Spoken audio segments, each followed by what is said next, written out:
இட்லி, தோசை, சப்பாத்தி, தயிர் சாதம், ரசம் சாதம், ஏன் வெறுமனே சாதத்துல போட்டு கூட மிக்ஸ் பண்ணி சாப்பிடுற மாதிரியான ஒரு டிஷ் தான் இன்னைக்கு பார்க்க போறோம்.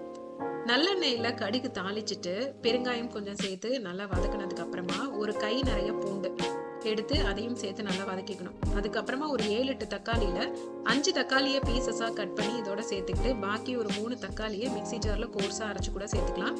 வேணும்னா எல்லா தக்காளியுமே மிக்ஸி ஜார்ல போட்டு கோர்ஸா அரைச்சு கூட சேர்த்துக்கலாம். தேவையான அளவு உப்பு சேர்த்து நல்லா தக்காளியோட ராஸ்மெல் போற அளவுக்கு நல்லா வேக விட்டு எடுத்துக்கணும்.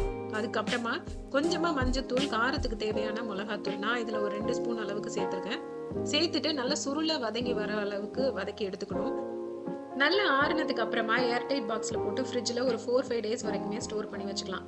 பிரேக்ஃபாஸ்ட், டின்னர், ஏன் மத்தியானம் லஞ்சுக்கு ரைஸ் மட்டும் பண்ணிட்டு இந்த தொக்கு போட்டு மிக்ஸ் பண்ணிட்டு அப்பளம் வச்சு சாப்பிட்டோன்னா அவ்வளோ டேஸ்டா இருக்கும்.